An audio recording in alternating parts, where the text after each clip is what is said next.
On va faire un partage ce soir. Ce n'est pas une prédication habituelle, c'est une étude. Je suis tombé sur quelque chose, une étude sur les mariages juifs au temps de Jésus. Et le thème peut interpeller le mariage de Jésus. On sait que Jésus ne s'est pas marié de son vivant. On sait que Jésus n'a jamais eu de femme. Et pourtant, il a une épouse, qui est l'Église. Amen. Et on va faire des parallèles entre le mariage juif à l'époque de Jésus et l'œuvre spirituelle. Parce que comme nous dit Jérôme Daumont très souvent, il faut lire la Bible avec une vision hébraïque, hébraïsante de ce qui se faisait à l'époque. Et un mariage à l'époque de Jésus dans le peuple juif, il y avait tellement de symboles et de similitudes entre un mariage humain et l'œuvre de Christ pour sauver son épouse que nous sommes. Nous sommes l'épouse de Christ, amen. Nous sommes son épouse et le Seigneur nous parle souvent dans sa parole du mariage, au travers déjà de son premier miracle, aux noces de Cana. Et aussi notamment avec des paraboles, notamment deux, ou l'une où il y a plusieurs invités qui ne vont pas venir et ils vont finir par inviter tous ceux qui trouvent dans les rues, et aussi le mariage avec les 10 vierges, les folles et les sages. Et à l'époque de Jésus, déjà premièrement, le mariage était organisé, même des fois arrangé, approuvé par premièrement les parents, et le père en particulier. C'est le père et les deux pères, le père de la femme et le père de l'homme, de l'époux et de l'épouse qui se voyaient, qui organisaient entre eux, qui arrangeaient les choses pour parler des modalités de tellement de choses. C'est premièrement les parents qui vont se rencontrer entre eux pour parler et négocier, pour faire un contrat de mariage. Ça, c'était la culture juive à l'époque de Jésus. Peut-être que ça se fait encore aujourd'hui un peu comme ça, je ne sais pas. Mais il y a une réalité. C'est que nous, en tant qu'épouses de Christ, nous appartenions pas à Dieu le Père. Nous appartenions, la Bible nous dit dans Jean 8, 44, et il va le dire à des religieux, vous aviez pour père le diable. Et vous vouliez accomplir les désirs de votre père. Et à la fin du verset, il est dit, il est le père du mensonge. On connaît et on parle souvent de Dieu le Père. Mais la Bible nous dit qu'avant, si on n'appartient pas à Jésus, on est sous l'emprise du malin. On est dans ce monde, et ce monde est momentanément, à l'instant dans lequel on parle, il est géré par le diable. Dieu, à un moment donné, va mettre son veto, il va le venir et il va tout rétablir. Mais aujourd'hui, celui qui gère certaines choses, c'est aussi le diable. Et avant de venir en Jésus, nous appartenions aux ténèbres à cause de notre péché. La Bible nous dit que le monde entier est sous la puissance du malin. Et avant que nous soyons en Jésus, avant que Jésus nous sauve, il devait y avoir une rencontre entre Dieu le Père et les ténèbres à qui on appartenait. Il devait y avoir j'ai envie de dire, vous savez, comme la fiancée, l'épouse qui, à un moment donné, dans beaucoup de cultures, et même un peu en France, ça te fait de moins en moins, mais dans les familles, même au Savoyard des catholiques, il y a 1 ou 2 générations, c'est la femme qui allait habiter chez la famille de l'homme. C'est la femme qui déménageait. Et bien là, dans cette culture juive, c'est exactement pareil. Et pour que nous puissions aller vivre avec notre époux et avec Dieu le Père, il fallait qu'il y ait une rencontre entre celui à qui on appartenait avant et celui à qui on appartient maintenant, c'est-à-dire à Dieu le Père. Il devait y avoir une modalité, un échange, quelque chose qui devait être convenu.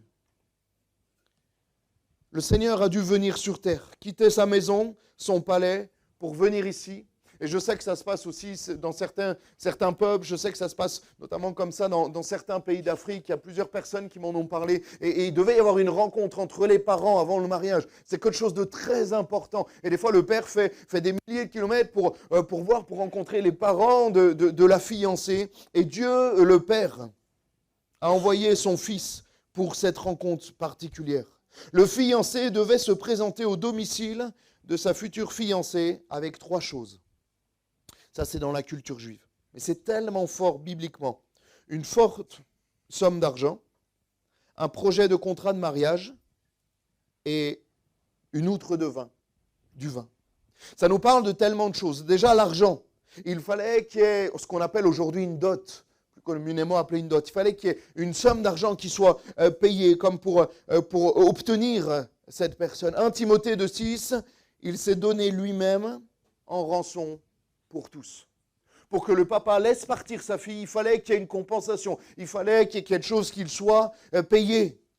Et la rançon, c'est ça. Payer une rançon pour quelqu'un, c'est quelqu'un qui est captif, c'est quelqu'un qui appartient à quelqu'un d'autre, qui ne peut pas se déplacer, qui ne peut pas partir de lui-même. Comme dans les films où les gens ils appellent, ils disent « Vous avez 24 heures pour payer la rançon ». Nous ne pouvions pas nous libérer par nous-mêmes. Jésus a dû payer le prix. Et un prix non pas humain, vous pouviez rassembler tout l'or et l'argent, je crois que l'or augmente encore, il a baissé un peu, mais le cours de l'or augmente encore, c'est ce qui augmente le plus depuis plusieurs années, mais tu pouvais rassembler tout l'or du monde, tu n'aurais pas pu payer ta rançon pour te libérer. Et Jésus l'a fait une fois pour toutes en donnant sa vie. Il a payé la plus grosse somme jamais payée, la plus grosse dot jamais offerte. Deuxièmement, on a parlé d'un projet de contrat de mariage. Ésaïe 49, 16 nous dit, voici, je t'ai gravé sur mes mains. Le contrat de mariage entre le Seigneur et son Église a été rédigé sur la paume des mains de Christ. A été, j'ai envie de dire, poissonné, troué, signé par les clous de la croix et par le sang de Christ dans ses poignets, dans ses mains et dans ses pieds. Un projet de contrat. Le contrat a été signé, réalisé, ce contrat de mariage, il y a 2000 ans sur terre. Et enfin, une outre de vin. Marc 14, verset 24, il leur dit, juste avant la croix, ceci est mon sang avec la coupe de vin, le sang de l'alliance qui est répandu pour plusieurs. Le sang de l'alliance, ça nous parle aussi de la joie, de la célébration. Le vin dans la Bible symbolise les réjouissances, le fait de célébrer. Et je crois qu'il y a de la joie quand nous réalisons que nous sommes enfants de Dieu, que nous appartenons à l'épouse de Christ, qui est l'Église locale, l'Église universelle. Et je crois qu'il doit y avoir de la joie. La Bible nous dit que la joie du Seigneur est notre force. Est-ce qu'elle est votre force? Alléluia. Je vous sens un peu fatigué, ça va? Pourtant, il y a eu le témoignage de Bernadette, là, ça nous a, alléluia, vivifié. Un prix était fixé pour l'acquisition, entre guillemets, de la mariée. Ce prix devait être payé par le fiancé. Ce n'est plus le père, c'est le fiancé. Le contrat est organisé entre les parents. Vous me suivez? Mais c'est le fiancé qui doit payer. Le plan de salut, qui l'a eu? Si ce n'est Dieu le Père. Jean 3,16, on connaît ce verset, car Dieu a tant aimé le monde qu'il a donné son Fils unique pour que quiconque croit ne périsse pas, mais qu'il parvienne à la vie éternelle. C'est Dieu le Père qui a établi le contrat et c'est le Fils, le fiancé, l'époux qui a payé et qui a réalisé cela. 1 Corinthiens 7, 23, vous avez été rachetés à un grand prix. Vous avez été rachetés à un grand prix. Même si c'est le Père qui a décidé d'un prix, d'un moyen de réaliser ce mariage, c'est au Fils, à l'époux, au fiancé de payer cette somme. La fiancée devait donner son consentement. Et ça, c'est important. Ce n'est pas un mariage arrangé, forcé. Matthieu 16, verset 24. Il y a toujours la liberté en Jésus. Le contrat est prêt. Tout est prêt à être réalisé. Ils ont la date de mariage, ils ont tout est prévu, tout est accompli. Le fiancé a déjà payé tout ça. Mais il manque l'approbation de l'épouse. Et là, c'est le libre accès que nous avons en Jésus-Christ. Avec Jésus, ce n'est pas un mariage forcé. Avec Jésus, ce n'est pas une obligation de lui appartenir. Nous sommes libres. Matthieu 16, 24 nous dit, alors Jésus dit à ses disciples, si quelqu'un veut venir après moi, si quelqu'un veut venir après moi, tu as le choix. Tu dois le vouloir de venir en Jésus-Christ, de venir à Jésus-Christ. Si quelqu'un veut venir après moi, qu'il renonce à lui-même, qu'il se charge de sa croix et qu'il me suive. Comme à cette époque et comme même dans certaines cultures, l'épouse doit renoncer à sa famille en quelque sorte pour aller vivre avec son mari. Elle doit renoncer à ses parents d'une manière. Elle doit renoncer à la maison dans laquelle elle a grandi, elle a vécu pour aller dans une autre maison avec son époux. C'est exactement pareil avec Jésus. Si quelqu'un veut venir à moi, qu'il renonce à lui-même, qu'il se charge de sa croix et qu'il me suive. Dès que l'accord était conclu, on versait du vin dans une coupe pour sceller l'alliance entre les parents.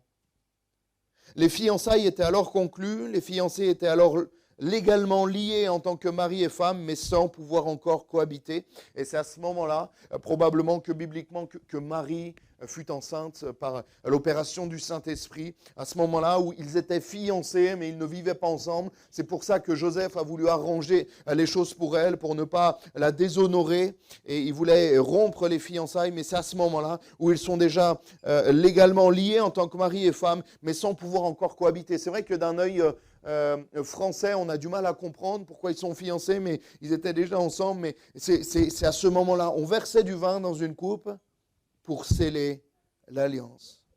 Et on sait qu'il y a une alliance entre Jésus et nous. La Bible nous en parle, même dans l'Ancien Testament, où Dieu a fait alliance avec son peuple et il renouvelle souvent son alliance. Il dit parce que vos crimes méritent la mort, mais parce que j'ai fait une alliance avec Abraham, Isaac et Moïse, parce que j'ai renouvelé mon alliance, alors je continue de vous pardonner.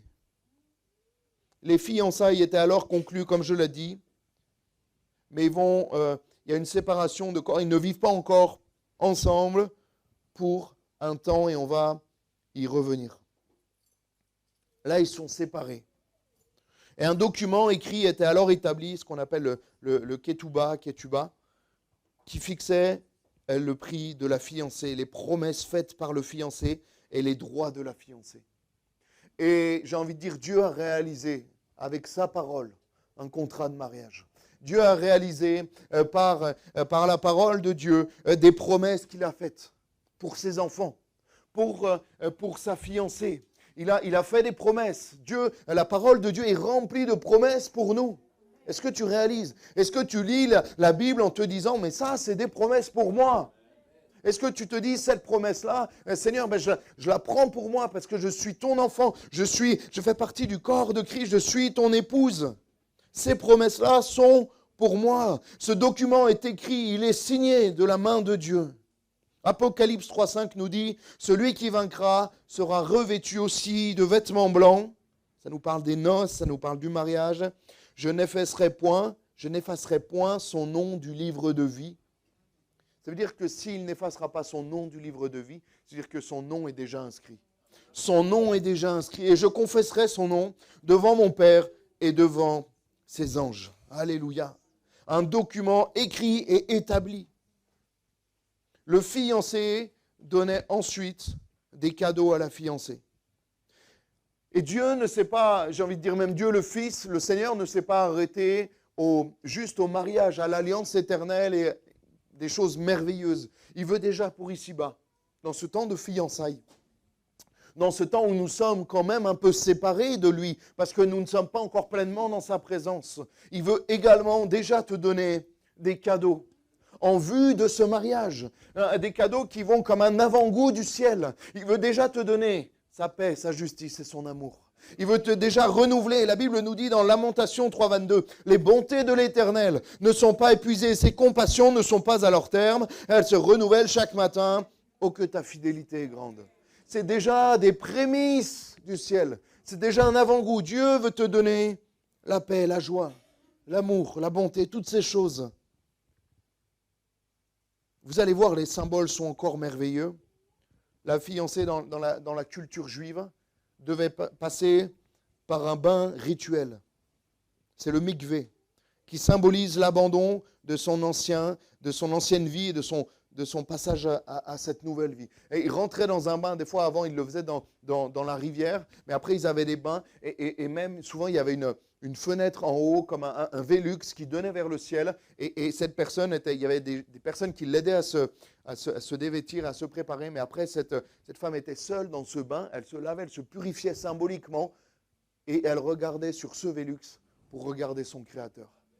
Il y a quelque chose de merveilleux, de symbolique, qui est tellement beau, qui nous parle également du baptême, qui nous parle de la purification de notre nouvelle vie. On change de maison. On était dans une maison où on a grandi, où ça se passait mal, où c'était compliqué jusqu'à maintenant. Chez un père qui ne nous aimait pas, chez un père qui était compliqué avec nous, qui nous amenait loin vers le péché. On était dans ce péché et là on change de maison. Il y a un temps d'attente entre notre maison éternelle avec un autre Père, avec un autre époux, Dieu le Fils, avec un autre Père, Dieu le Père, alléluia. Et ce bain rituel était là pour se nettoyer, se purifier. Il symbolise aussi la fertilité. Il apporte la vie selon la coutume juive. Il se prend entièrement nu. Et ça symbolise la naissance aussi et la simplicité face au Créateur. Jean 3,5 nous dit, je te le dis, si un homme ne naît d'eau et d'esprit, il ne peut entrer dans le royaume de Dieu. C'est Jésus qui va dire ça à Nicodème. C'est merveilleux. Ça va, vous êtes là? La fiancée se préparait de son côté à sa future vie d'épouse. Ils sont mariés légalement, ils sont fiancés et mariés, mais ils ne vivent pas encore ensemble. Et elle prépare sa future vie d'épouse et de mère et au retour de son fiancé avant d'habiter ensemble. Juste après le contrat de mariage signé à la croix, j'ai envie de dire, il est parti auprès du Père pour nous préparer une demeure. Il prépare en fait la demeure pour recevoir son épouse du mieux possible. Il est parti auprès du Père, Jean 14,2, je vais vous préparer une place. Verset 3, et lorsque je m'en serai allé et que je vous aurai préparé une place, je reviendrai et je vous prendrai avec moi, afin que là où je suis, vous y soyez aussi. Ça, c'est l'époux qui prépare la place à l'épouse. Et nous pourrons être ensemble pour toujours. Alléluia. C'est merveilleux de réaliser tous les symboles qu'il y a. Moi, je trouve ça merveilleux. Il y en a qui trouvent ça merveilleux avec moi. J'ai peur d'être le seul. Alléluia. Prépare-toi au retour du fiancé.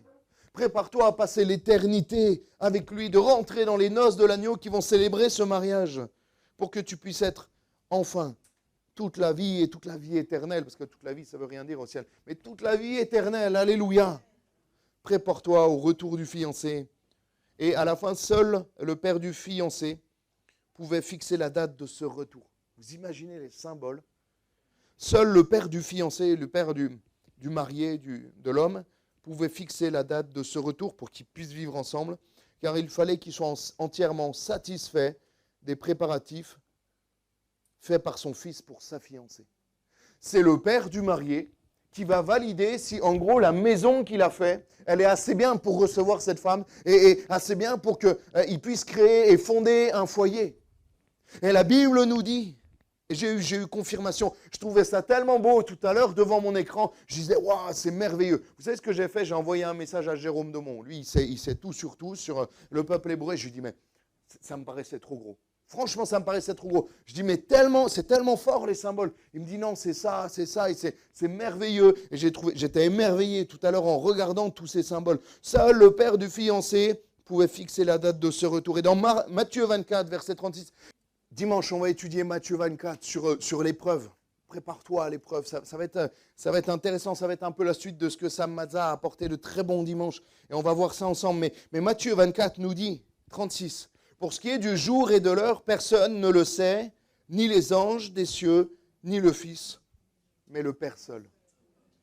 Wow. C'est merveilleux. C'est merveilleux de réaliser que Dieu attend aussi qu'il y ait le plus de personnes possible qui composent cette épouse et qui iront dans le ciel de gloire. Le retour du fiancé se faisait en général la nuit au son du chauffard. Vous savez ce que c'est le chauffard? Ce n'est pas celui qui conduit trop vite. C'est quoi le chauffard? Oui, mais concrètement, c'est ça, c'est une trompette. C'est quoi? Ouais, une corne de bélier. Vous avez vu comme ça, là, une grosse corne comme ça. Et le retour du fiancé se faisait en général la nuit au son du chauffard. La corne de bélier, ce qui symbolise aussi ce qui est appelé une trompette. Moi, je suis émerveillé. Je suis émerveillé, vraiment. Un Thessaloniciens 4,16 nous dit, car le Seigneur lui-même a un signal donné à la voix d'un archange et au son de la trompette descendra du ciel et les morts en Christ ressusciteront premièrement. Le Fils, l'époux vient chercher son épouse. Alléluia, pour vivre éternellement avec elle. Alléluia. Il emmenait sa fiancée avec lui pour vivre ensemble. Puis une grande fête de 7 jours. Elle réjouissait tous les invités. Et ça nous parle des noces de l'agneau. Ça nous parle de la célébration du repas qu'on prendra tous ensemble avec le Seigneur, sûrement un repas spirituel avec des choses merveilleuses, mais sûrement spirituel. On sera à des corps glorifiés, donc je ne pense pas qu'on mange solide, mais ça, voilà, ça on ne sait pas. Mais ça sera merveilleux. Dans tous les cas, ça sera merveilleux. Vous savez, il y a des choses dans l'Apocalypse. Moi, je ne comprends pas tout dans l'Apocalypse. Il y a plein de choses que je ne comprends pas. Il y a plein de choses qui sont des mystères de l'Évangile, des mystères de Dieu. Mais tu n'as pas besoin de tout comprendre dans la parole de Dieu pour savoir que Dieu est bon. Et pour savoir que ce qui t'attend après est meilleur que ce que tu as là. Est meilleur que la meilleure chose que tu peux trouver ici-bas, tu auras encore mieux et pour l'éternité. Alléluia. Ça, moi, je l'ai compris. C'est une des seules choses que j'ai compris par rapport à après et ça me va très bien. Apocalypse 19, verset 7. Et je vais finir par ce verset. Je vais rappeler les musiciens. On va prendre un temps pour prier. Réjouissons-nous et soyons dans l'allégresse et donnons-lui gloire. Car les noces de l'agneau sont venues et son épouse s'est préparée. Prépare-toi à la rencontre de ton Dieu, dira le prophète Amos. Et il lui a été donné de se revêtir d'un fin lin, éclatant, pur. Car le fin lin, ce sont les œuvres justes des saints. Et l'ange me dit, écris. L'ange va dire à Jean sur l'île de Patmos, écris ça. Heureux ceux qui sont appelés au festin des noces de l'agneau. Heureux ceux qui sont appelés au festin des noces de l'agneau. Mon frère, ma sœur, je le souhaite de tout mon cœur, que tu sois appelé aux noces de l'agneau. Ce n'est pas de l'arrogance de dire que moi j'y serai. C'est de l'assurance. C'est la confiance dans mon Seigneur. Parce que j'ai fait le nécessaire, de demander pardon pour mes péchés, de donner ma vie entre les mains du Seigneur, de tout lui confier, alléluia. Et Dieu veut que tu sois aux noces de l'agneau. Parce qu'il y a une chaise qui t'attend. Il y a une chaise, je le crois, avec ton nom qui t'attend aux noces de l'agneau. Et il ne faut pas que tu rates ce moment-là. Il ne faut pas que tu rates le retour du Seigneur comme ces vierges folles qui n'ont pas préparé leur cœur, qui n'ont pas préparé leur lampe symboliquement et qui sont passées à côté, qui ont été trouvées comme endormies, assoupies. Et elles ont raté le retour du Seigneur. On va prendre un temps pour prier. On va fermer nos yeux si vous le voulez bien. Et on va demander la grâce du Seigneur. Seigneur, nous te bénissons et nous te louons. Merci pour ce temps, Seigneur, parce que nous croyons que tu es cet époux, Seigneur, et que tu veux, oui, faire une alliance, te marier avec ton épouse qui est l'Église, Seigneur. Tu as déjà fait cette alliance, les fiançailles sont déjà là. Tu as fait cette alliance à la croix par ton sang. Il y a tout, Seigneur, tu as donné ta vie qui a compté comme de l'argent. Tu as donné, Seigneur, ton sang qui est comme ce vin. Et tu as offert même ces cadeaux. Tu as tout donné, Seigneur. Le pardon. Tu allais négocier directement avec les ténèbres et tu as fait plus que négocier parce que tu les as vaincus. Tu es allé nous chercher jusque dans les ténèbres, là où nous étions. Tu es allé j'ai envie de dire, dans la famille de l'autre côté pour dire au Père qui gérait nos vies, je veux cette fiancée. Je veux cette personne. Je la réclame et je te la reprends même de force. Parce que je t'ai vaincu. Tu as vaincu les ténèbres pour nous sortir de notre péché. Pour nous dire, mais maintenant, je veux que tu habites avec moi. Je veux que tu sois avec moi. Tu es descendu même dans ce jour des morts, la Bible nous dit. Tu as vaincu les œuvres des ténèbres et le diable lui-même. Parce que tu as payé le prix. Tu as donné ta vie en rançon pour nous. Pour que nous soyons libérés.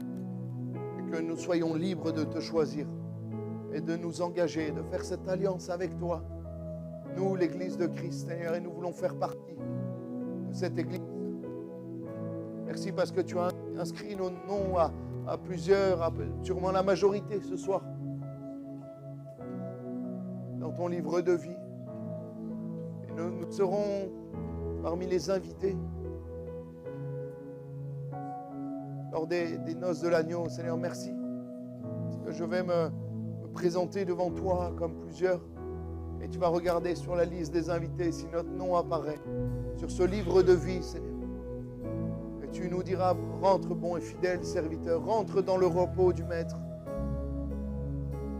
Seigneur, je serais tellement content, encore plus en tant que berger, en tant que responsable, de voir tout le monde ce soir.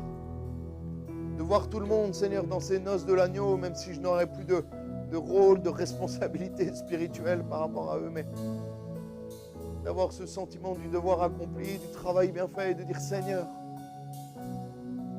je n'en ai perdu aucun de ceux que tu m'as confiés. Seigneur, ce choix, je ne peux pas le faire à leur place. Chacun doit le faire en responsabilité devant toi. Chacun dans cette liberté, comme cette femme qui a cette liberté d'accepter ou de refuser de faire alliance avec cet homme. Nous voulons symboliquement faire cette alliance avec toi.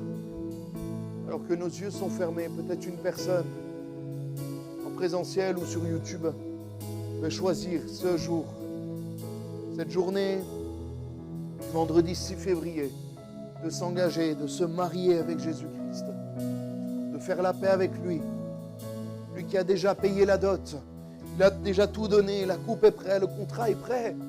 Il n'y a plus qu'à signer en bas et d'attendre son retour. Il est en train de te préparer une place. J'ai envie de dire même, peut-être qu'il prépare des places d'avance en espérant que tu fasses ce choix.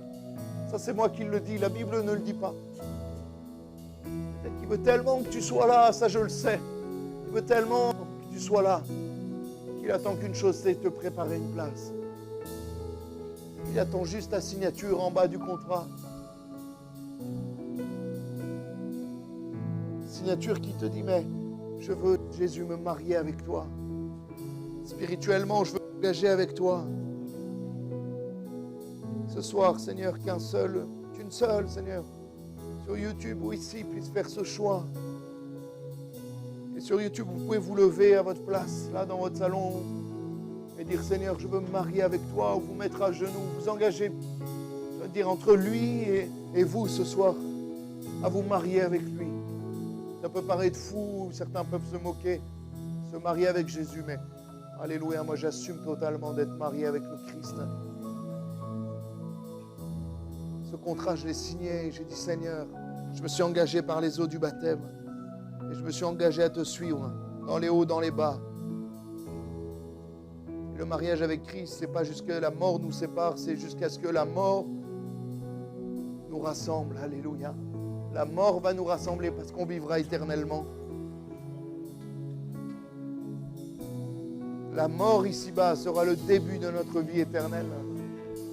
La mort ici-bas sera le début de notre mariage. Et nous voulons déjà nous engager dans les fiançailles. Tu as tout rédigé à la croix, tu as tout fait, le contrat, tu es venu. Alors que le Père a établi ce plan de salut, toi tu l'as réalisé. Toi tu as payé la dot, c'est chacun d'entre nous. Tu as payé le prix, les ténèbres ne voulaient pas nous lâcher. Ils voulaient nous garder dans le péché. Et toi tu as payé le prix, tu as dit maintenant j'ai payé le prix.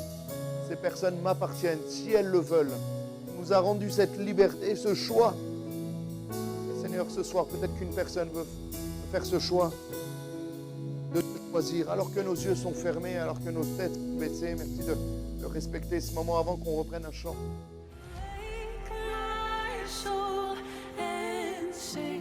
Sing his praise aloud, sing his praise aloud.